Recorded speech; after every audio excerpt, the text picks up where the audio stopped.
Hey everyone, very very good evening to all of you guys. कैसे हैं आप सब लोग। आज हाइड्रोकार्बन सीरीज का हमारा पार्ट 2 हमारा आ चुका है, जहां पे हम लोग बात करने वाले हैं एल्कीन्स के ऊपर। ठीक है, तो यहाँ पे हेडिंग कर लेते हैं हम लोग। Today we will talk on alkenes.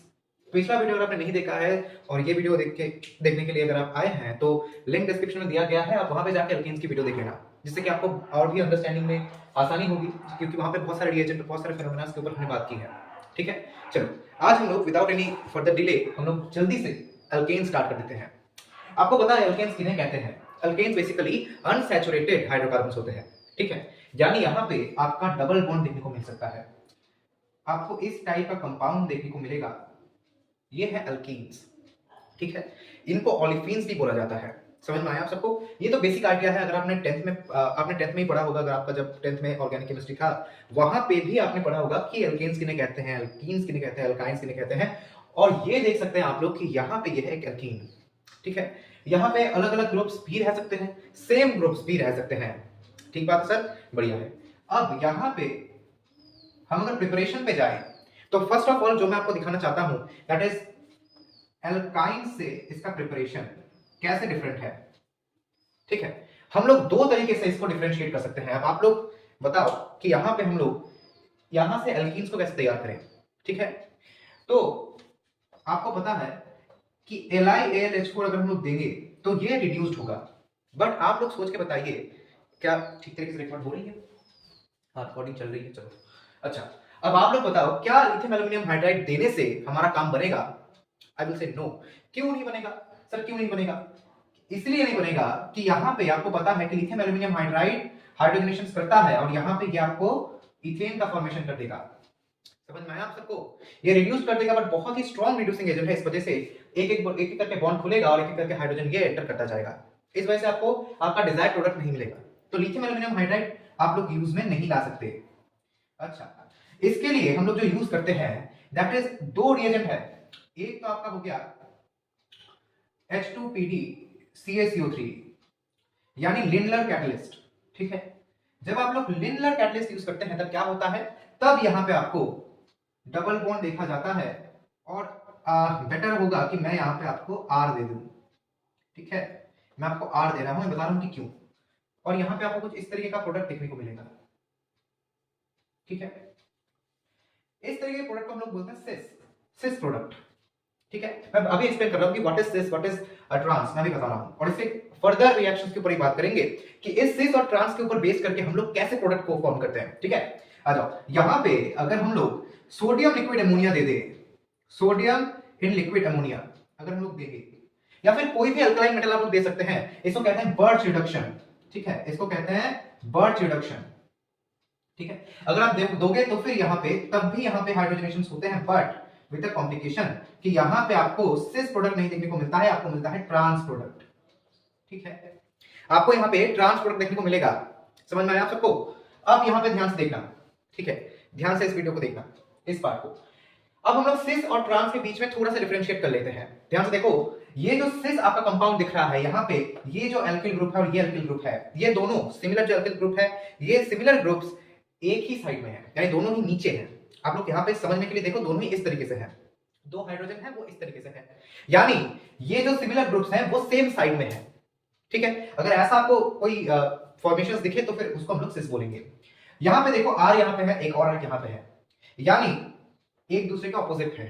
ठीक है, अगर ऐसे पोजीशंस में आपको दिखे तो फिर आप देख लेना कि इसको हम लोग ट्रांस कहेंगे। ठीक है, अब इसे कॉम्प्लिकेशंस पे बात करते हैं। अगर इस कंपाउंड में मैं आपको बोलूं, मेरा मन कर गया कि Br2CCl4 के साथ मैं रिएक्ट कराऊंगा, आपको मैंने पिछले वीडियो में इसको समझाया था, बहुत डिटेली एक्सप्लेन किया था। मैं डिटेल्स में इतना नहीं जाऊंगा आज, बिकॉज पिछले वीडियो में मैंने इसको पूरा डिटेली मैकेनिज्म इसका मैंने लिखा था कि यहाँ पे एनसीसी तैयार होता है, नॉन क्लासिकल कार्बोकेटायन तैयार होता है, सॉरी कार्बोकेटायन नहीं, नॉन क्लासिकल कैटायन तैयार होता है, और वहां पे एक और ब्रोमीन आके अटैक कर देता है और बॉन्ड को खोल देता है। यानी यहाँ पे आपको एंटी एडिशंस देखने को मिलते हैं। अगर आपने उस वीडियो को नहीं देखा तो मैं बिल्कुल ही एकदम फास्ट तरीके से इसको कर देता हूं कि यहाँ पे आपका इस तरीके का, मैं अबव नहीं ले रहा हूं, आप लोग चाहो तो बिलो में भी ले सकते हो, that is not the matter. यहाँ पे आपका H आ गया, इस तरीके से था ना, ये आपका R है, ये आपका H है, यहाँ पे है आपका R, ये है H, और यहाँ पे एक Br माइनस है, दैट यहाँ पे अटैक करेगा, इसको खोल देगा, और यहाँ पे आपके एंटी एडिशंस देखने को मिलेंगे। दिस इज Br, यहाँ पे आपका एक है R, एक है H, एक है यहाँ पे H, एक यहाँ पे R और यहाँ पे एक Br। ठीक है, यानी यहाँ पे आपको एंटी एडिशन देखने को मिल रहे हैं। देखो ध्यान से, एक अबव में है यानी एक ऊपर है और एक बिलो में है। इसको देख के आप लोग ये मत समझिए ना कि दोनों ही ऊपर से आए हैं। ध्यान से देखो, यहाँ पे तो डैश है, यहाँ पे तो वेज है, यानी एक अबव में है और एक नीचे लगा हुआ है, यानी एंटी एडिशंस। इस तरीके से आपको एडिशंस देखने को मिल रहे हैं। समझ में आया आप सबको या नहीं समझ में आया? आई होप समझ में आया ही होगा, आप सब लोग बहुत ज्यादा इंटेलिजेंट हैं। आइए अब बात कर लेते हैं इसके ऊपर।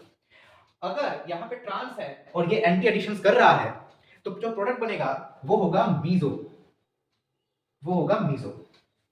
ठीक है, वो होगा मीजो, यानी ट्रांस में अगर एंटी एडिशंस करे तो होगा मीजो। यही रिवर्स में आएगा, अगर मीजो प्रोडक्ट में आप लोग एंटी एलिमिनेशंस करोगे तब आपको ट्रांस मिलेगा। अब मीजो मतलब, सर मीजो मतलब अगर हम लोग इस तरीके से इसको ड्रॉ करें, ध्यान से देखो, अगर हम लोग इस तरीके से इसको ड्रॉ करें, हालांकि यहाँ पे ड्रॉ करना थोड़ा सा मुश्किल हो जाएगा बिकॉज यहाँ पे अच्छा मुश्किल नहीं होगा। देखो ध्यान से ड्रॉ करते हैं, ये होगा आर अपना, ये आ गया अपना आर। ठीक बात है सर, यहाँ पे आपका एक बी आर आया, यहाँ पे एक बी आर आया, यहाँ पे एक है एच, यहाँ पे एक है एच। इस तरीके से हम लोग फिशर प्रोजेक्शंस में लिख सकते हैं। जब हम लोग फिशर प्रोजेक्शंस में लिखेंगे तब क्या होगा, यहाँ पे देखो, यहां से प्लेन ऑफ सिमेट्री पास कर रही है। ठीक है, प्लेन ऑफ सिमेट्री यहां से पास कर रही है, यानी ऑप्टिकली इनएक्टिव है। और इसी टाइप के कंपाउंड को हम लोग मीजो कंपाउंड्स बोलते हैं। आपने पढ़ा होगा, अगर आपने ऑप्टिकल आइसोमरिज्म पढ़ा है, ठीक है, तो आपने पढ़ा होगा कि ये जो हम एसिड देखते हैं, ये जो एसिड आप लोग पढ़ते हो जिसको हम लोग बोलते हैं मीजो टार्टरिक एसिड, हम इसको मीजो टार्टरिक एसिड बोलते हैं। यहां पर भी तो भैया, यहां पर भी तो प्लेन ऑफ सिमेट्री पास करती है। ठीक है, यहां पर भी प्लेन ऑफ सिमेट्री पास करती है। प्लेन ऑफ सिमेट्री मतलब जो लोग नए हैं, जिनको पता नहीं है, हम लोग उसके रिगार्डिंग भी वीडियो लेके आने वाले हैं, बट बहुत बड़ा टॉपिक है optical isomerism. It's like a very very big topic, but short में हम लोग बात कर रहे हैं क्योंकि हम लोग इन एडिशन से बात कर रहे हैं डिटेली। तो फिर यहाँ पे ध्यान से देखना कि यहाँ पे जो चीज हो रही है, देखो बीच से अगर आप इसको काटोगे, अगर बीच से काटोगे तो ये ऊपर वाला हाफ नीचे वाले हाफ की मिरर इमेज बन रही है ना। और दोनों अगर आप इसको काट के ऐसे फोल्ड कर दोगे तो दोनों एक दूसरे के ऊपर सुपर इंपोज करेगा। अगर वो सुपर इंपोजेबल है, सुपर इंपोजेबल मिरर इमेज है, तो फिर हम लोग उसको बोल सकते हैं मीजो कंपाउंड। ठीक है, तब हम लोग कंसीडर करेंगे कि यहाँ पे प्लेन ऑफ सिमेट्री पास कर रही है। आपका एग्जांपल के तौर पे यहाँ पे एक एग्जांपल हुआ, ये एक एग्जांपल हुआ, इसको हम लोग बोलते हैं मीजो टार्टरिक एसिड। इसको हम लोग बोलते हैं मीजो टार्टरिक एसिड। एग्जांपल के लिए एक और लेते हैं कि यहाँ पे आप कुछ ऐसा कंपाउंड दिया गया है, ये Cl आ गया आपका, और ये आपका यहां से Cl आ गया। ठीक बात है सर?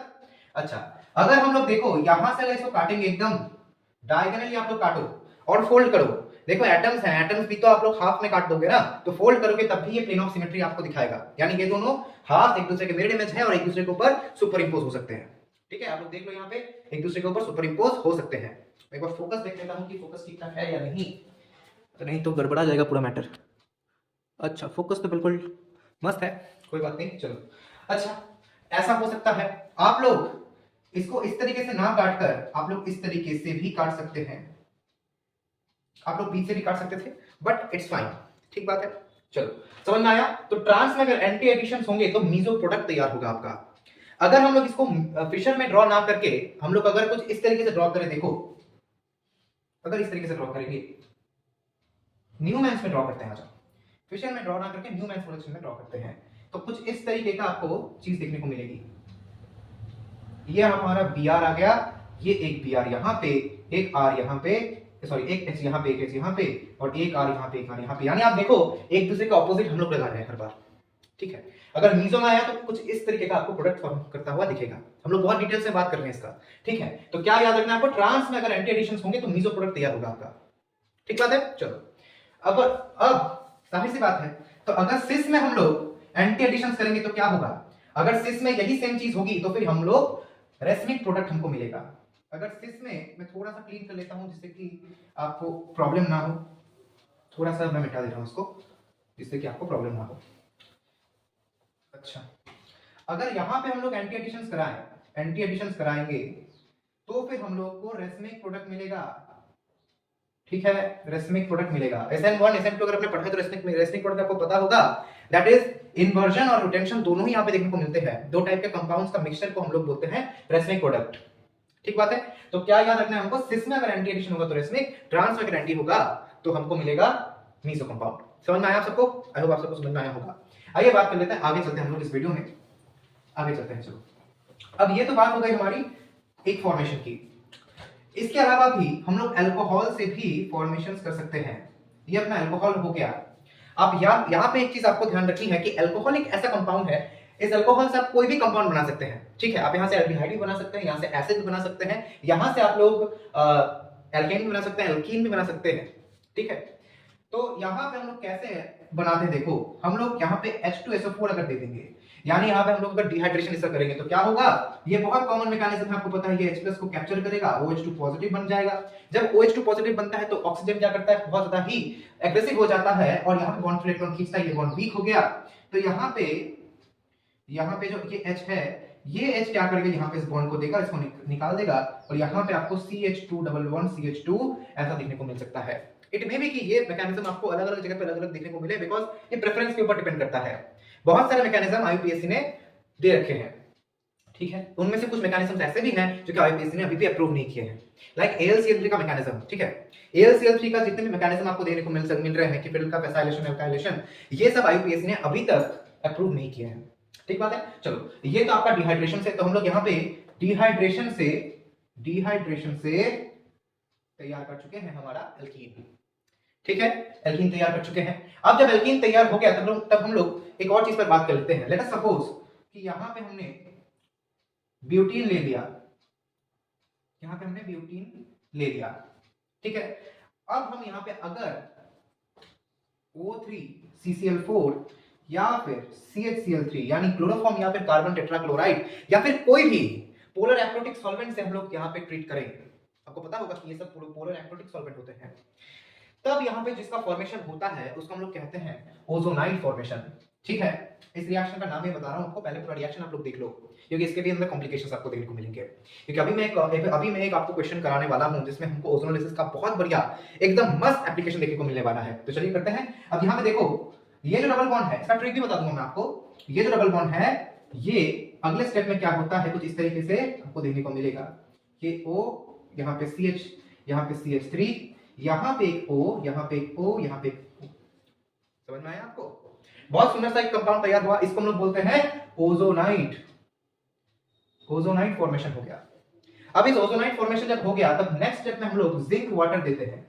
ZnH2 हम लोग अगर देंगे, ZnH2 अगर हम लोग देंगे, तब क्या होगा, ZnH2 जब हम देंगे तब ये दोनों बॉन्ड टूट जाएंगे। ठीक है, और यहां पे आपका CH3CHO तैयार हुआ और यहां पे भी एक CH3CHO तैयार होगा। ठीक है, CH3CHO तैयार हुआ, यहां पे CH3CHO तैयार होगा, यानी यहां पे दो एसिटाल्डिहाइड आपके तैयार हो गए। ठीक है, इस टाइप के ओजोनोलिसिस को हम लोग बोलते हैं रिडक्टिव ओजोनोलिसिस। ठीक है, रिडक्टिव ओजोनोलिसिस हम लोग इसको बोलते हैं। ठीक बात है। चलो, यानी इस पूरे रिएक्शन को हम लोग बोलते हैं ओजोनोलिसिस।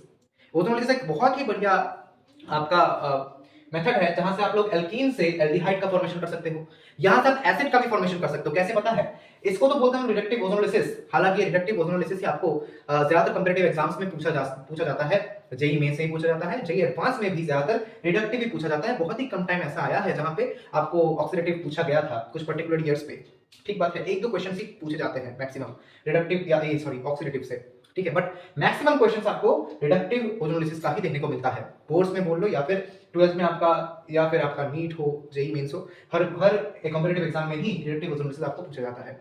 अब यहाँ पे आप लोग क्या करोगे, यहाँ पे अगर हम लोग को एसिड तैयार करना है तो फिर हम लोग ZnH2 नहीं देंगे, सिर्फ H2O दे सकते हैं, या फिर हम लोग पेरोक्साइड देंगे, हाइड्रोजन पेरोक्साइड देंगे। तब यहाँ पे आपको दो एसिटिक एसिड देखने को मिलेंगे, 2 मोल्स ऑफ एसिटिक एसिड तैयार होंगे यहाँ से। और इस पाथवे को हम लोग यहाँ से ये पाथवे को हम लोग बोलते हैं ऑक्सीडेटिव ओजोनोलिसिस। ठीक है, ऑक्सीडेटिव ओजोनोलिसिस हम लोग इसको बोलते हैं। समझ में आया आप सबको? आई होप आप सबको समझ में आया होगा। ठीक बात है। चलो, अब नेक्स्ट मूव ऑन करते हैं यहाँ से। चलो, एक और बहुत ही इंपॉर्टेंट चीज है, आपने आई होप आपने लिख लिया होगा इस चीज को, मैं तो मिटा दिया। एक और बहुत इंपॉर्टेंट चीज है, आइए बात कर लेते हैं। यहाँ पे देखो, अगर ये बहुत ही इंपॉर्टेंट रिएक्शन है, अगर आप 12th में पढ़ रहे हैं तो आपको पता ही होगा, अगर आप एडवांस की प्रिपरेशन में है तब भी आपको पता होगा, बहुत ही बेसिक सा है। यहाँ पे हम लोग यूज कर रहे हैं सक्सिनिक एसिड। अगर हम लोग सक्सिनिक एसिड में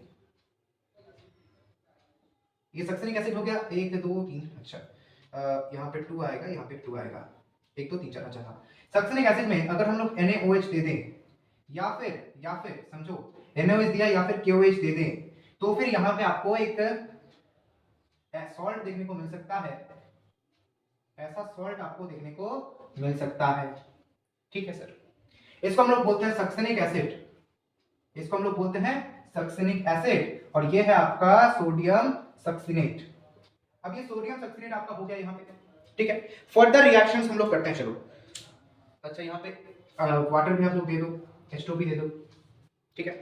अब फर्दर आप लोग अगर प्लैटिनम इलेक्ट्रोड यूज करें, प्लैटिनम इलेक्ट्रोड आप लोग यूज कर रहे हो, मैंने यहाँ पे E माइनस दे दिया इसलिए आप लोग इलेक्ट्रोड यूज कर रहे हो इसलिए E माइनस। जब आप यूज करोगे तब यहाँ पे आपका फॉर्मेशन होगा इथिलीन का, ठीक है, आपका फॉर्मेशन होगा इथिलीन का, और यहां से आपका डिकार्बोक्सिलेशन हो जाएगा, यानी कार्बन डाइऑक्साइड यहां से आपको इजेक्ट करता हुआ दिखेगा। इस पूरे रिएक्शन को हम लोग बोलते हैं कोलबे इलेक्ट्रोलिसिस, कोलबे इलेक्ट्रोलिसिस, ठीक है। बहुत फंडामेंटल में चल रहे हैं अभी हम लोग, ठीक है। तो इसको हम लोग बोलते हैं कोलबे इलेक्ट्रोलिसिस। समझ में आया आप सबको? यानी सक्सेनिक एसिड से हम लोग अल्कीन में जा सकते हैं through this method, Kolbe electrolysis. ये आपका कोई भी रिएक्शन के बीच में आपको दे सकते हैं, कोई भी रिएक्शन का स्टेप आपको शायद दे दिया, कन्वर्जन का स्टेप आपको दे दिया, तब आप इजीली यहां पे कर सकते हो, ठीक है। आइए बात करते हैं आगे। तो ये हमारा हो गया कोलबे इलेक्ट्रोलिसिस। आइए नेक्स्ट में चलते हैं। अच्छा, बढ़िया बात है। तो अगर कोई भी अल्कीन है, सपोज यहां पे एक अल्कीन हमने दे दिया है, ठीक है। अब यहां पे अगर हम लोग Br2CCl4 देंगे, यहां पे अगर हम लोग डाइब्रोमिनेशन करेंगे तो क्या होगा, यहां पे आप देख ही सकते हो कि एक बॉन्ड खुल जाएगा और यहां पे आपको एंटी एडिशंस देखने को मिलते हैं, ठीक है।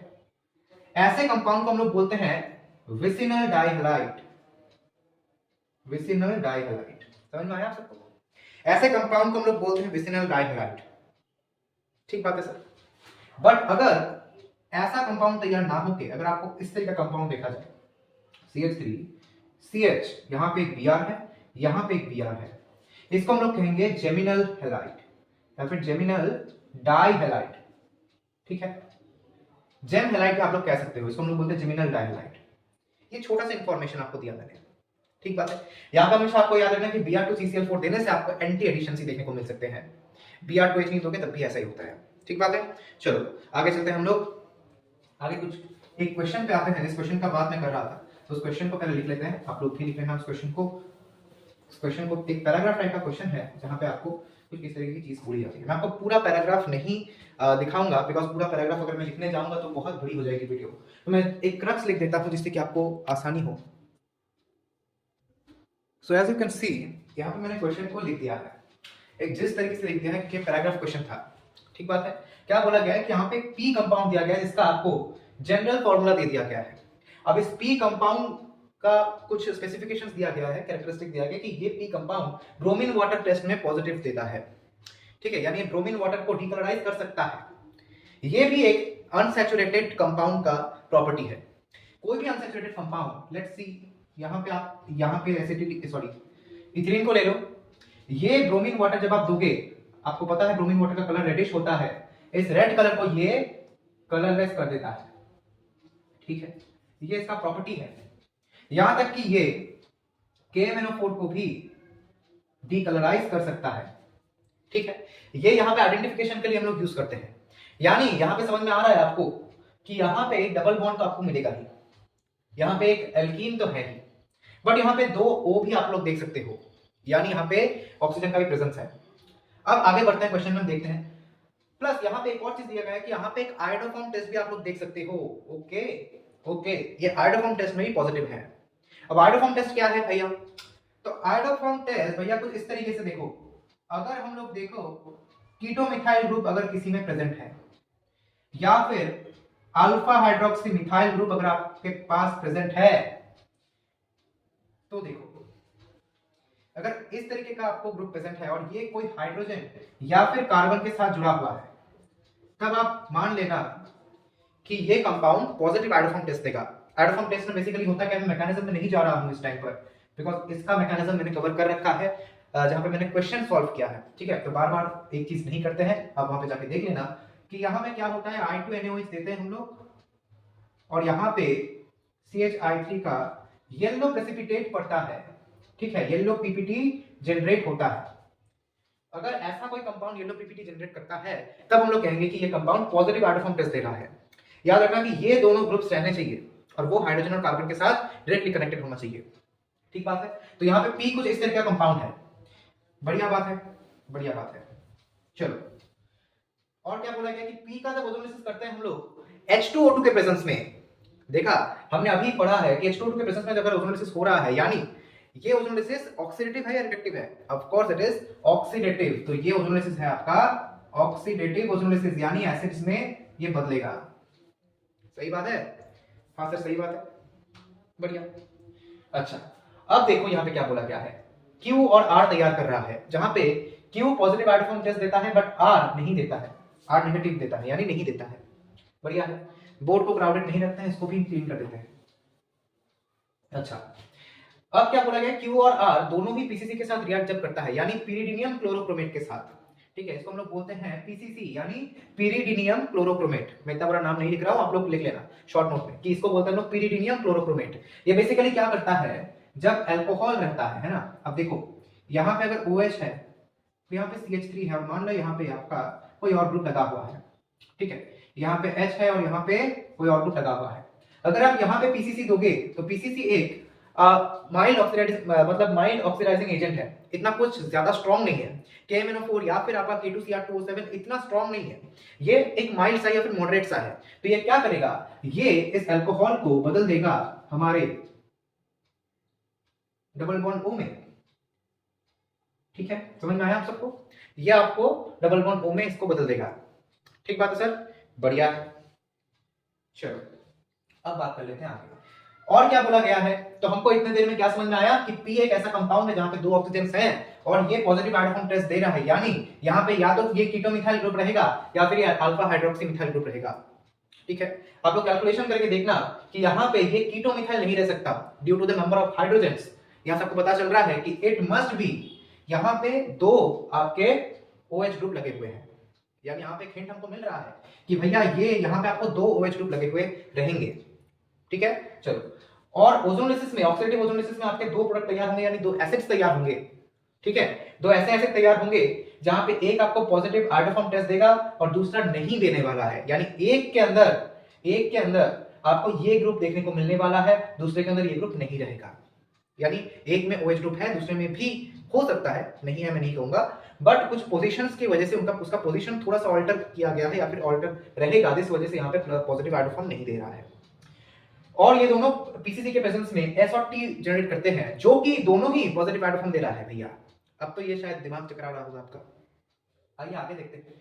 बोला जा रहा है Q 500 मोल और R 500 मोल अगर आप लोगे तो जो कोपॉलीमराइजेशन होगा इन दोनों के बीच में, वहां से U तैयार होगा। जो क्लास 11 के बच्चे हैं उनको शायद इसका मतलब नहीं पता, मैं ब्रीफली एक्सप्लेन कर देता हूं।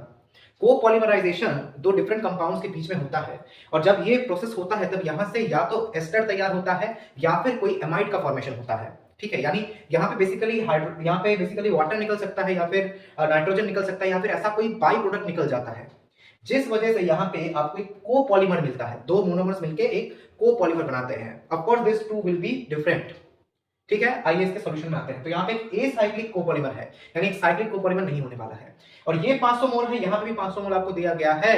तो दोनों ही अगर 500 मोल आपको दिया गया है तो यहाँ पे आपको समझ में आ रहा होगा कि क्या होने वाला है। ऑफ कोर्स यहाँ पे कहीं पे भी नाइट्रोजन है, यानी एमाइड बॉन्ड तो नहीं हो सकता। दैट मींस यहाँ पे एस्टरिफिकेशन हो रहा है, यहाँ पे एस्टर तैयार होने वाला है। सही बात है। अगर एस्टर तैयार होगा, यानी आपको समझ में आ रहा है कि इसके कि दोनों के अंदर ही OH रहेंगे। क्यों OH रहेंगे दोनों के अंदर? अरे Q के अंदर तो OH है पहले से, R के अंदर भी तो OH होना चाहिए, क्योंकि ये दोनों तो एसिड हैं, दोनों मिलके बना रहे हैं ना एस्टर, है ना भैया, दोनों मिलके बना रहे हैं। आइए चलिए बात कर लेते हैं इसके ऊपर। तो इसके सोल्यूशन पे आ जाते हैं। मैं ये मिटा रहा हूँ, नीचे वाला मिटा रहा हूँ बिकॉज ये इतना ज्यादा इंपॉर्टेंट नहीं है, मैं यहाँ पे कर दे रहा हूँ ये वर्क स्पेस में। इसका सोल्यूशन पे आ जाते हैं। चलो अच्छा, अब Br2H2 के प्रेजेंस में ये पॉजिटिव दे रहा है, बढ़िया बात है। हम लोगों को यहां से थोड़ा बहुत आइडिया आ सकता है, ठीक है, थोड़ा बहुत आइडिया आ रहा है कि ये हो सकता है कि ऐसा कंपाउंड आए कि यहाँ पे 9 है, यानी 1 2 3 4 5 6 7 8 9, ठीक है। ये पॉजिटिव आइडोफॉर्म देता है, ठीक बात है। और यहाँ पे 2 O है, तो यहाँ पे एक OH ऐड कर दे तो ये पॉजिटिव हाइड्रोफॉर्म देगा। एक और OH को हम लोग पोजीशन ऑल्टर कर लेते हैं, यहाँ पे ऐड कर देते हैं, क्योंकि यहाँ पे दे दें तब तो ये R भी तो पॉजिटिव हो जाएगा। ठीक बात है सर, बढ़िया है। आइए आ जाते हैं अगले। अब यहाँ पे देखो डबल बॉन्ड को यहाँ पे दे देते हैं, क्या सही हुआ? 1 2 3 4, हाँ सही है, ठीक है। डबल बॉन्ड को यहाँ पे दे दिया, बढ़िया बात है। ये अपना पी कंपाउंड हो गया। अब इसका ऑस्मोसिस करो। ट्रिक क्या है, यहाँ पे आप लोग ये जो आपका दिया गया है इसको यहाँ पे दो, यहाँ पे काट दो, ठीक बात है। अगर हम लोग यहाँ पे काट दे तो फिर क्या मिलेगा आपको? ऑफ कोर्स ये ऑक्सीडेटिव है, यानी 2 एसिड्स मिलेंगे, तो 2 एसिड बना दो इस तरीके से। OH यहाँ पे O, यहाँ पे OH प्लस इस तरीके से आपका यहाँ पे आया है डबल बॉन्ड O, यहाँ पे OH आ गया। अच्छा यहाँ पे आया कुछ इस तरीके से OH, यहाँ पे आएगा इस तरीके से कंपाउंड। तो ये आपका मोटा मोटा कंपाउंड तैयार हो रहा है। यानी यहाँ पे देखो इन दोनों में से कौन सा वाला हाइड्रोफॉर्म पॉजिटिव देगा? ऑफ कोर्स ये वाला देगा। अरे भैया अल्फा हाइड्रोक्सी मिथाइल ग्रुप है ना यहाँ पे, ये देखो डायरेक्टली कार्बन के साथ ऐड है, यानी ये पॉजिटिव हाइड्रोफॉर्म देगा। That means this is our Q and this is nothing but our R। तो Q और R मिल गए। यहाँ पे देख ही सकते हो कि यहाँ पे एसिड है, यहाँ पे अल्कोहल ग्रुप है, तो फिर यहाँ पे देख ही सकते हो दोनों में एस्टरिफिकेशन हो सकती है सर। अब आप में से बताओ कोई कि इन दोनों का नाम क्या है, ठीक है, और ये दोनों मिलके कौन सा कोपॉलीमर बनाएंगे? तो आपको पता होगा कि इसका नाम है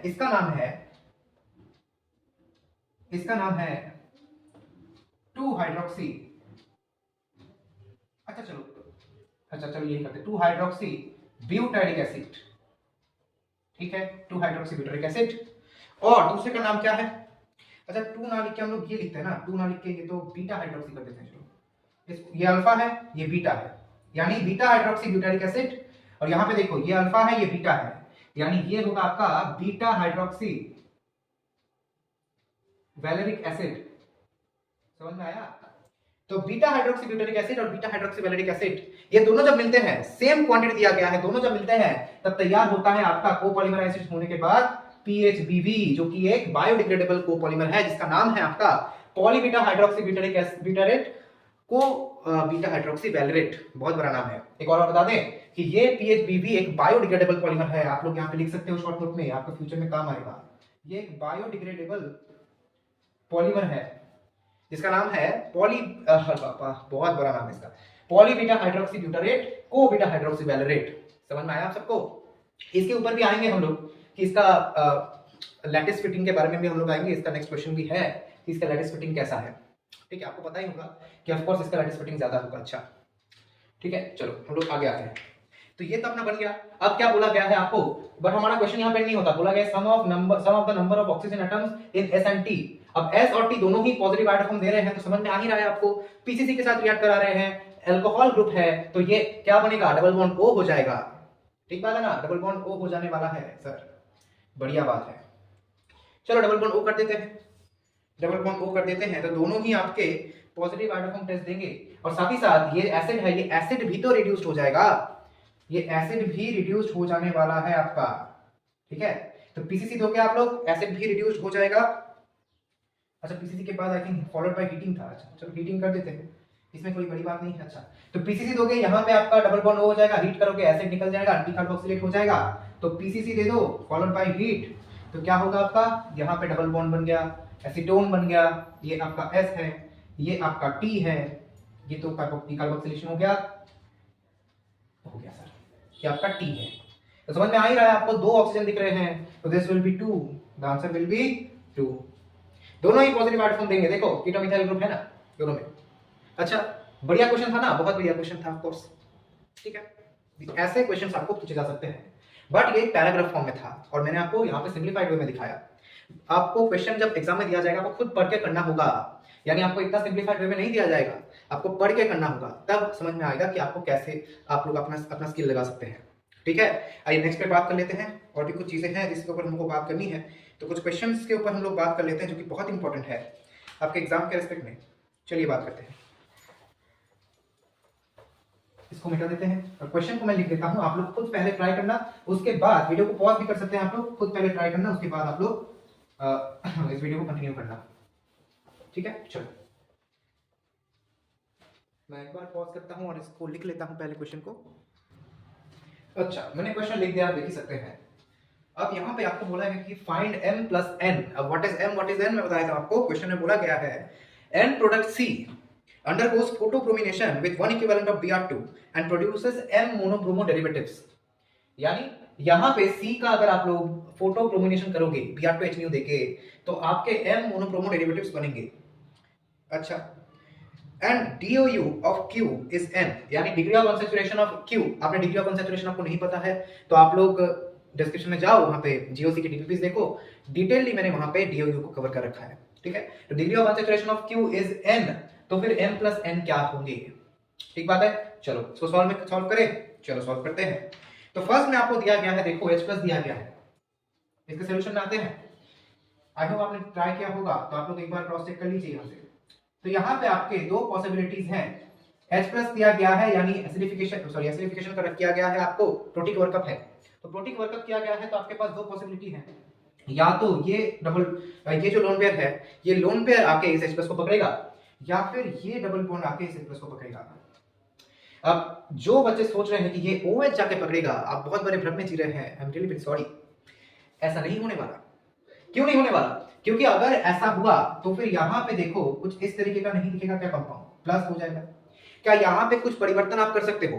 नहीं कर सकते ना। यानी यहाँ पे देखो, एक तो 3 मेंबर रिंग है, ऊपर से यहाँ पे प्लस दे दिया है, यानी बहुत ज्यादा एंगुलर स्ट्रेन बढ़ जाएगा। यहाँ पे ये रिंग बहुत ज्यादा अनस्टेबल बन जाएगी। वैसे ही ये 3 मेंबर रिंग है, एक ही अनस्टेबल है, ऊपर से आप लोग यहाँ पे अगर करोगे तो और अनस्टेबल हो जाएगा, तो ये नहीं हो सकता। यानी we are bound to catch the H plus from this terminal. तो यहां से हम लोग पकड़ते हैं H प्लस को। अच्छा, पकड़ लिया, यहां से H प्लस को पकड़ लिया, और यहाँ पे आपका प्लस आएगा। ठीक है सर, तो प्लस आ गया, यहाँ पे हम लोग रिंग एक्सपैंड करा देते हैं। रिंग एक्सपैंड होगी तो यहाँ पे प्लस आएगा, तो इसको टर्मिनेट करने के लिए यहाँ पे हम लोग इसको दे दिया। आप रिंग एक्सपेंशन नहीं देखिए, वो भी डिस्क्रिप्शन में है भाई। क्या कर रहे हो जिंदगी में, जीवन में कुछ अच्छा करना चाहते हो देख लो, रिंग एक्सपेंशन के ऊपर डिटेल वीडियो है। तो यहाँ पे रिंग एक्सपैंड कर गई, और यहाँ पे आपको एक 4 मेंबर की रिंग देखने को मिलने वाली है। ओके सर, ये मिल गई हमारी 4 मेंबर की रिंग। ठीक है, बढ़िया है। चलो अब यहाँ पे देखो, ये रिएजेंट दिया गया है। ये रिएजेंट कौन से रिएक्शन का रिएजेंट है? बहुत बड़ा सा रिएजेंट है। ये है हमारा विटिक रिएक्शन का रिएजेंट। ठीक है, इसमें होता क्या है बेसिकली, ये जो PPH3 है, मैं बिल्कुल शॉर्टकट में दिखा रहा हूं, आप लोग देख लो। ये PPH3 आपका जो टर्मिनल दिया गया है, यहां से इस O के साथ इस PPH3 को एलिमिनेट कर दो और बाकी का पूरा यहाँ पे अटैच कर दो, तो क्या मिलेगा आपको? ये अपना 4 मेंबर्ड वाला रिंग आया, ये मिथाइल, यहाँ पे double bond CH CH2 CH3। समझ में आया? कुछ इस तरीके का कंपाउंड दिखा। अब यहाँ पे दिया गया है N2H4 H2O2, क्या होगा? क्या होगा भाई? अरे भाई यहाँ पे होगा ट्रांसफर्ड हाइड्रोजनेशन। यही होता है जब आप लोग पिछला वीडियो नहीं देखते, ये वीडियो देखते हो, देख लो ना। पिछले वीडियो में मैंने अच्छे तरीके से एक्सप्लेन किया है व्हाट इज ट्रांसफर्ड हाइड्रोजनेशन। तो ट्रांसफर्ड हाइड्रोजनेशन में क्या होता है, डबल बॉन्ड रिड्यूस हो जाते हैं, और डबल बॉन्ड रिड्यूस होकर, इसको भूलकर भी आप लोग वुल्फ किश्नर मत सोच लेना, ये वुल्फ किश्नर नहीं है, ये है ट्रांसफर्ड हाइड्रोजनेशन। तो यहाँ पे क्या होता है, यहाँ पे बेसिकली ये डबल बॉन्ड रिड्यूस होकर आपको ऐसा एक स्केलेटन देखने को मिल सकता है। ठीक है, अब यहाँ पे बोला गया है M क्या है हमारा, अगर इसका फोटोक्रोमिनेशन करेंगे यानी Br2HNO के साथ रिएक्ट कराएंगे तो फिर कितने मोनोब्रोमो डेरिवेटिव्स तैयार होंगे।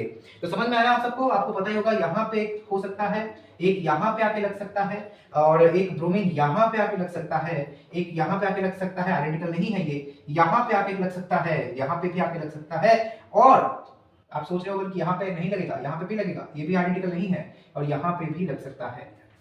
तो कितने हुए, 1 2 3 4 5 6 7 8, तो M हमारा हो गया 8। अच्छा सर, समझ में आया? स्क्रीनशॉट लेना तो ले लो, मैं हट जाता हूं, यहाँ पे ले लिया। चलो अब ये तो हमारा M8 आ गया, मैं M को नहीं मिटा रहा हूं, M हमारा, अच्छा यहाँ पे ऊपर लिख देते हैं, M हमारा आ गया 8।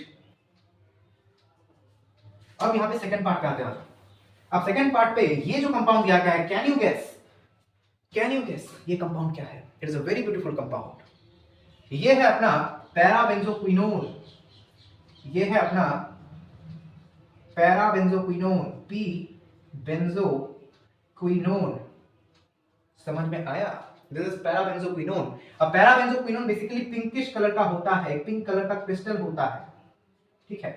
अगर आपने फेनॉल का बेसिकली अगर आपने फेनॉल का कोई भी बोतल आपने देखा होगा तो फिर वहां पे आप देखोगे कि वायलेट कलर के यहाँ पे पिंकिश कलर के कुछ क्रिस्टल्स आपको देखने को मिलेंगे। बेसिकली फेनॉल जब ऑक्सीडाइज हो जाता है एयर के प्रेजेंस में यानी O2 के प्रेजेंस में, तब यहाँ पे बहुत छोटे अमाउंट में, बहुत कम अमाउंट में पैराबेंजोक्विनोन तैयार हो जाता है, जो कि पिंकिश कलर का क्रिस्टल होता है। पिंकिश या फिर वायलेट हो सकता है।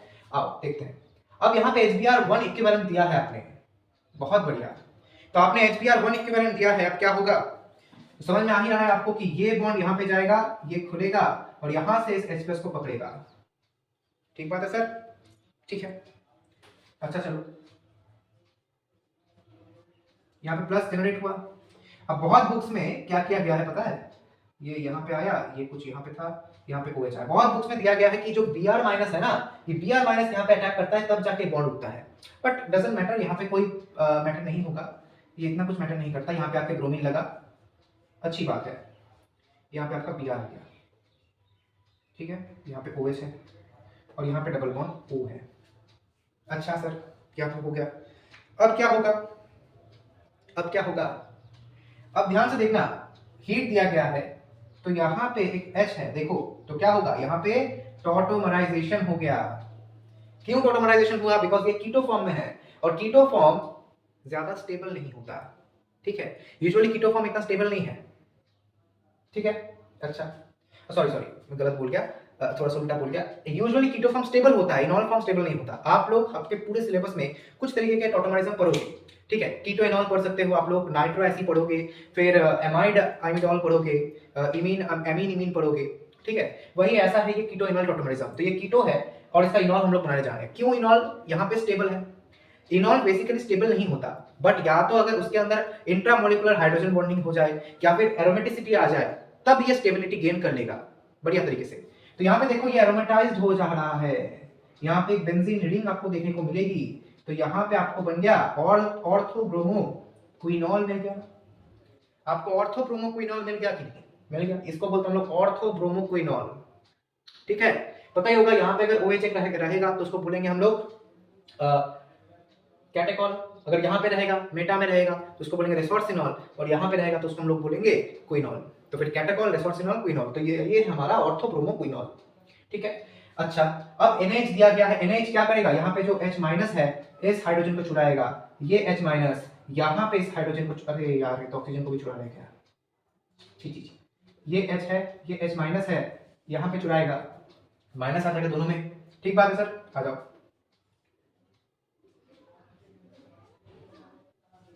यहाँ पे माइनस, ये Br आया, यहाँ पे एक O-, दो माइनस हो गए यानी न्यूक्लियोफाइल बन गया ये बढ़िया तरीके से। अब यहाँ पे देखो एक्सेस पीएच CH2Br है और DMSO मीडियम है भैया, ये एप्रोटिक मीडियम है, यानी यहाँ पे क्या रिएक्शन होगी? SN2 मैकेनिज्म में रिएक्शन होने वाली है। तो कर दो SN2 मैकेनिज्म में रिएक्शन बढ़िया तरीके से। तो SN2 फॉर्म SN2 हो गया और यहाँ पे रिएक्शन में आपको जो तैयार होता हुआ नजर आ रहा है ये है O आपका, यहाँ पे ईथर बन गया Br, यहाँ पे O और यहाँ पे अच्छा CH2PH और CH2PH, बढ़िया। ये अपना क्यू प्रोडक्ट बन गया। अब इसका DOU क्या है, कितना है आपको पता है? बेंजीन रिंग के लिए 4 होता है, तो 4 4 4 यानी क्यू का DOU है आपका 12, यानी N की वैल्यू है 12, ठीक है। तो आपका M + N कितना आ रहा है? 20। This is the answer to this question, ठीक है। बहुत बढ़िया क्वेश्चन था ना, एक्सप्लेनेशन बढ़िया लगा, आई होप बढ़िया लगा आपको एक्सप्लेनेशन, ठीक है। आइए बात करते हैं एक और चीज के ऊपर, जिसके बाद हम लोग एक और क्वेश्चन ले सकते हैं क्या? आई थिंक लेना चाहिए, एक क्वेश्चन लेना चाहिए, लास्ट क्वेश्चन लेना चाहिए, ठीक है। लूं या ना लूं वही सोच रहा हूं। अच्छा ले ही लेते हैं, कोई बात नहीं, मैं बहुत जल्दी करके इस क्वेश्चन को लिख लेता हूं, आप लोग देखो ध्यान से। अच्छा है, समझ में आया आप सबको? चलो नेक्स्ट क्वेश्चन को बढ़ते हैं। अच्छा एक चीज आपको बता दूं कि यहाँ पे आप ध्यान से सुनना, यहाँ पे बता देता हूं। अगर कोई भी हम लोग लेट्स सपोज ये CH3 CH double bond CH bond CH3 है और यहाँ पे हम लोग ऑस्मियम टेट्रोक्साइड के साथ रिएक्ट करवा रहे हैं फॉलोड बाय वर्कअप, तब क्या होता है? बेसिकली पहले ये स्टेप दिखाता हूं आपको। तो यहाँ पे बेसिकली हमारा जो तैयार होता है वो है ऑस्मेट एस्टर तैयार होता है, ठीक है। यहाँ पे आपको देखने को मिलेगा एक ऑस्मेट एस्टर, ठीक है सर, ऑस्मेट एस्टर देखने को मिल रहा है, बढ़िया बात है। यहाँ पे है ये O ठीक किया ना? हाँ, ये देखो कि एस, अरे यार ये ओएस, यहाँ पे आपको एक ऑस्मेट एस्टर देखने को मिला। हाँ सर मिला, CH3। अब ये ऑस्मेट एस्टर बनने के बाद अगर आप इसको एसिड से वर्कअप कराओगे, यानी इसका एसिडिफिकेशन कराओगे, प्रोटिक वर्कअप कराओगे, आपको पता है अगर किसी भी एस्टर का प्रोटिक वर्कअप कराते हैं, ये वाला जो बॉन्ड है ये टूट जाता है और यहाँ पे अल्कोहल का फॉर्मेशन हो जाता है, वो भी डाइहाइड्रिक अल्कोहल। ये आपका डाइहाइड्रिक अल्कोहल बन गया। और यहाँ पे देख ही सकते हो एक ही जगह से लगा है, इस तरीके से इस फैशन में आ रहा है, यानी ये है एक सिन एडिशन, ये है आपका सिन एडिशन और इसको हम लोग बोलते हैं ऑस्मेट एस्टर। ठीक है, बहुत बढ़िया रिएक्शन है ये, बहुत सुंदर सा रिएक्शन है। चलो अब आज का लास्ट क्वेश्चन लेके आ जाते हैं। आई थिंक ये वीडियो कुछ खास बड़ा नहीं हुआ, ठीक है कोई बात नहीं, हर एक वीडियो बड़ा होगा इतना इसका कोई बात नहीं है। ठीक है चलो, आई थिंक 2 क्वेश्चन और ले सकते हैं क्या? ले लें, चलो ले लेते हैं क्वेश्चन, 2 क्वेश्चन, इसमें कोई बड़ी बात नहीं है, हम लोग ले लेते हैं। चलो 2 क्वेश्चन, आज के लास्ट 2 क्वेश्चन हम लोग ले लेते हैं, जिससे कि हमको आसानी होगी, या फिर इट मे बी कि आज हम लोग इसी वीडियो में यहाँ पे ही कंक्लूड कर देंगे। ये लास्ट क्वेश्चन तो ले लूँ, एक लास्ट क्वेश्चन ले लेते हैं। चलो मैं इस क्वेश्चन को लिख देता हूँ, आप लोग उसके बाद लिख लेना, ठीक है? चलो ओके, सो मैंने यहाँ पे क्वेश्चन लिख दिया जैसे कि आप देख ही सकते हैं। अब इस क्वेश्चन में आपको पूछा गया है कि sum of the DOU of, अरे यार यहाँ पे आपको पूछा गया है कि sum of the DOU of C and Q, यानी C और Q का जो DOU होगा, डिग्री ऑफ अनसैचुरेशन होगा, उसका सम कितना होगा। तो आइए इसको सॉल्व करते हैं। तो यहाँ पे देख ही सकते हो कि ये जो हमारा कंपाउंड है कुछ इस तरीके का है, OH हम लोग आ गए यहाँ पे OH, यहाँ पे कंसंट्रेटेड H2SO4 दिया गया है, यानी क्या होगा, यहाँ पे आपका प्रोटिक वर्कअप किया गया है, प्रोटिक वर्कअप किया गया है, ये यहाँ पे H+ को पकड़ेगा, OH2+ हो जाएगा, यहाँ पे निकल जाएगा, तो आपका यहाँ पे कार्बोकैटायन फॉर्मेशन होता हुआ नजर आ रहा है ना? आ गया? अरे यार आ गया, ठीक है। अब यहाँ पे क्या होगा, रिंग एक्सपेंड कर दो, रिंग एक्सपेंशन हो जाएगी, रिंग एक्सपेंशन हो गई, बढ़िया बात है, बढ़िया है सर। ये 5 मेंबर की रिंग बन गई, यहाँ पे प्लस आ गया आपका, एक और बार रिंग एक्सपेंशन कर दो, सही बात है। तो क्या होगा, इस तरीके का कुछ नहीं दिख रहा है क्या आपको? अपने आंखों को फाड़ के देखो, अपने आंखों को फाड़ के देखो, और यहाँ पे आपका प्लस आ गया, ठीक है सर। अच्छा यहाँ पे जब ऐसा होगा तो ये H आएगा, यहाँ पे इसका बॉन्ड लेके भाग जाएगा, तो ये तो भाग लिया भाई। अब ये जब भाग लिया तब यहाँ पे डबल बॉन्ड का फॉर्मेशन होगा और इस तरीके का आपका कंपाउंड आएगा, ठीक है। अब आपने क्या किया, अब आपने दे दिया HOBr, यानी आपने दे दिया HOBr। अब HOBr के प्रेजेंस में क्या होगा, ध्यान से देखना, ठीक है। बेसिकली HOBr के प्रेजेंस में क्या होता है, यहाँ पे आपको ब्रोमोहाइड्रिन का फॉर्मेशन होता है। आपने साइनोहाइड्रिन पढ़ा होगा कि जब साइनाइड के साथ हम लोग रिएक्ट करवाते हैं, H2 और साइनाइड के साथ रिएक्ट करवाते हैं, तब साइनोहाइड्रिन बनता है ना? तो या वहीं पे ही वही उसी तरीके से यहाँ पे आपको ब्रोमोहाइड्रिन देखने को मिलेगा। तो भैया बना देते हैं ब्रोमोहाइड्रिन, ये डबल बॉन्ड खुल गया, सिंगल बॉन्ड बना, यहाँ पे आया OH, यहाँ पे आया Br। अब मजेदार रिएक्शंस है, ध्यान से देखो, NH दिया गया है 1 इक्विवेलेंट, इस H+ को चुराएगा, यहाँ पे माइनस आएगा, माइनस आने के बाद ये यहाँ पे अटैक करेगा, यहाँ पे इसको निकाल देगा, SNNGP हुआ, समझ में आया? SNNGP हुआ, इपॉक्सीडेशन भी हो गए, इपॉक्सीडेशन हो गया, यानी इपॉक्साइड का फॉर्मेशन हुआ। तो इपॉक्साइड का फॉर्मेशन हुआ मतलब यहाँ पे सर कुछ इस तरीके का कंपाउंड आपको नजर आ रहा होगा, ये O हुआ, यहाँ पे आपका इपॉक्साइड बन गया। तो इसका DOU कितना है, इसका DOU ये अपना C कंपाउंड बना 1 2 3, यानी DOU 3। यहाँ पे ये भी एक रिंग है भैया, ये हेटेरोसाइक्लिक रिंग है, समझ में आया? ये हेटेरोसाइक्लिक रिंग है, तो 1 2 3 DOU आ गया आपका, समझ में आया? आया कि नहीं? आई होप आया होगा। चलो नेक्स्ट में चलते हैं। अच्छा ये तो हो गया सर अपना, बढ़िया बात है। तो यहाँ पे इसका DOU आ गया हमारा 3 DOU आया। अच्छा नेक्स्ट में आ जाते हैं, ये भी बढ़िया रिएक्शन है। अच्छा Br2CCl4 दिया गया है, नॉन क्लासिकल कैटायन बनेगा, आपको सबको पता है, मैं डेट लिया आता हूँ यहाँ पे। तो यहाँ पे आपका ये आपका नॉन क्लासिकल कैटायन बन गया, Br प्लस आया, यहाँ पे हुआ। अब ध्यान से देखना क्या होने वाला है, बहुत इंटरेस्टिंग है। यहाँ पे Br अटैक नहीं करेगा भैया, यहाँ पे Br अटैक करेगा, Br माइनस यहाँ पे अटैक करेगा, ये बॉन्ड उठ जाएगा और यहाँ पे आके खोल देगा। बहुत ब्यूटीफुल है ना रिएक्शन, सुंदर सा रिएक्शन है सर। चलो बढ़िया है, 2 5 मेंबर के रिंग बन गए, देखो 2 5 मेंबर के रिंग बने, यहाँ पे एक Br आया, यहाँ पे एक Br आया, एंटी एडिशंस हो गए, ठीक है सर, बढ़िया है। आ जाओ, अब इसको हम थोड़ा सा बढ़िया तरीके से लिख लेते हैं, है ना, इस तरीके से लिख सकते हैं। यहाँ पे एक Br आया, यहाँ पे एक Br आया। अब अल्कोहलिक केओएच दे दिया, E2 elimination. Sir E2 elimination कर दो, कर देते हैं। चलो ट्रांस तरीके से हुआ, ट्रांस फैशन में E2 एलिमिनेशन हुआ, डबल बॉन्ड आया, डबल बॉन्ड आया, डबल बॉन्ड की वजह से एक DOU एक DOU, दो हो गए, और यहाँ पे आपका आया 2 रिंग की वजह से 2, यानी इसका DOU आपका आया 4, तो इसका आया 4, इसका आया 3, दोनों को मिला दे तो आपका आएगा 7। This will be the answer. बढ़िया लगा क्वेश्चन? आई होप आपको क्वेश्चन बहुत बढ़िया लगा होगा, क्वेश्चन बहुत बढ़िया लगा होगा। कितने टाइम की वीडियो बन गई भैया? ओके, 5 मिनट्स में हम लोग कवर कर चुके हैं इसको, बढ़िया बात है। चलो आओ नेक्स्ट में चलते हैं। ये आज का लास्ट क्वेश्चन, मैं पक्का आपको प्रॉमिस करता हूँ अभी जो क्वेश्चन लेने वाला हूँ this is the last question. इसके बाद बाकी जो क्वेश्चन आएंगे सब हमारे क्वेश्चन सॉल्विंग की वीडियो में आएंगे, ठीक है। आइए इस क्वेश्चन को मैं लिख लेता हूँ, आप लोग थोड़ा सा वेट करो, मैं यहाँ पे लिख देता हूँ आपको क्वेश्चन को, फिर आप खुद इसको ट्राई करो। देख लो क्वेश्चन, देख लो भैया, ध्यान से इसको फोकस में लेके आ जाते हैं भैया बस। चलो अच्छा, इस क्वेश्चन को सॉल्व करते हैं। देखो ये एक आपका कन्वर्जन दिया गया है, एक ABCD दिया गया है, और यहाँ पे आपको बोला गया है क्वेश्चन में कि how many sp2 hybridized atom are present in the end product D। इस D में कितने sp2 हाइब्रिडाइज्ड एटम है? चलिए इसको सॉल्व करते हैं, आ जाओ। बहुत बढ़िया क्वेश्चन है, इसको सॉल्व किया जाए।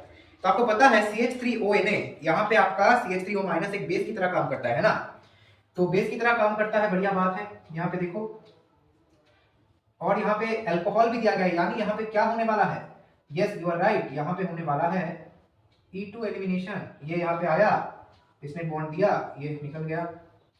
चलो डबल बॉन्ड की फॉर्मेशन हो गई, साइक्लिक ईथर दिया गया है, यहाँ पे डबल बॉन्ड की फॉर्मेशन हो गई। ये पिक्चर कैसे गया? अच्छा चलो, अब दिया गया है Br2H2O, फिर से यहाँ पे Br2H2O दिया गया है, फिर एक्वस NaOH दिया गया है।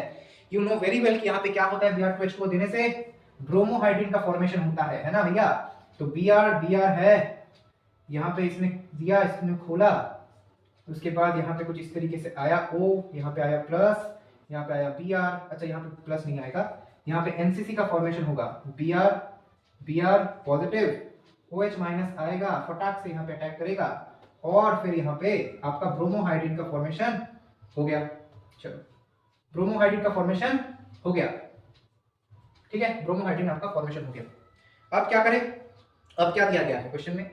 एक्वस NaOH दिया गया है। एक्वस NaOH क्या करता है भैया? यहाँ पे OH माइनस आएगा, इसको पकड़ेगा, बढ़िया बात सर, इसको पकड़ लिया, यानी O माइनस हो जाएगा, ठीक है। अब O माइनस हो गया तो ध्यान से देखना, ये O माइनस हुआ, इसने इसको खोल दिया, बढ़िया है। चलो अब इसने जब इसको खोल दिया तब क्या होगा सर? ये O आया, अच्छा इसको ऐसे करके दिखाते हैं, इसको इस तरीके से घुमा देते हैं ना, सबसे बढ़िया ये होगा। ये अपना O माइनस है, बढ़िया बात है। ये अपना Br, ये अपना है डबल बॉन्ड O, और यहाँ पे एक H है, ठीक है। तो एक माइनस तो यहाँ पे हुआ, अब फिर क्या होगा? अभी भी यहाँ पे तो H प्लस है ही, तो यहाँ पे ये OH बन गया। अब देखो अल्कोहलिक KOH हीट किया गया है, अब अल्कोहलिक KOH हीट है, यानी यहाँ पे H है। अब अल्कोहलिक KOH दिया गया है तो OH माइनस आएगा, इस H को पकड़ेगा, ये बॉन्ड देगा, ये Br भगेगा, तो यहाँ पे डबल बॉन्ड क्रिएट हो गया, डबल बॉन्ड OH यहाँ पे आया, यहाँ पे OH आ गया, ठीक है सर। अब बढ़िया बात है, फिर से यहाँ पे देखो डबल बॉन्ड बनेगा, क्योंकि यहाँ पे H2SO4 दे दिया गया है। अच्छा बढ़िया बात है, यानी डिहाइड्रेशन होने वाला है, H2SO4 कंसंट्रेटेड H2SO4, यानी ये OH2 प्लस बना, अरे यहाँ पे देखा था ना, OH2 प्लस बना, ये हटा, ये हाइड्रोजन आ गया, सेवियर की तरह आ गया, यहाँ पे आया, यहाँ पे इस तरीके से डबल बॉन्ड O और H। अब आपको क्या पूछा गया है? How many sp2 hybridized atom are present in end product C, अपना end product C। sp2 hybridized atom कितने हैं? देखो 1 2 3 4 5 6, so answer will be our 6, ठीक है। देख लो एक और बार, 1 2 3 4 5 6 बन गए हमारे sp2 hybridised atoms. sp2 hybridised carbon नहीं, सिर्फ sp2 हाइब्रिडाइज्ड कार्बन नहीं, sp2 हाइब्रिडाइज्ड एटम। तो ये वीडियो अगर आपको पसंद आई होगी तो लाइक जरूर करना, चैनल पर हो तो सब्सक्राइब भी जरूर कर देना, जिससे कि हमारे आने वाले वीडियोस आपको जल्द से जल्दी दिख जाए। और पिछली वीडियोस अगर नहीं देखी है तो please have a look on them, क्योंकि ये सारी चीजें आप लोग मिस कर रहे हो। और सब्सक्राइब कर लो यार, बिल्कुल फ्री है, फ्री में कंटेंट मिल रहा है तो क्यों नहीं लोगे? फ्री में तो धनिया भी लेते हो आप लोग, है ना। चलो तो मिलते हैं बहुत जल्दी आपसे नेक्स्ट वीडियो में, तब तक के लिए शुक्रिया, बहुत शुक्रिया इस वीडियो को यहाँ तक देखने के लिए और हमारे साथ बने रहने के लिए। ठीक बात है, अगर आपसे कितने प्रॉब्लम सॉल्व हुए हैं कमेंट में जरूर बताना, ऑनेस्टली बताना, ठीक है। सो थैंक्स फॉर वॉचिंग, लिख देते हैं पर बाकी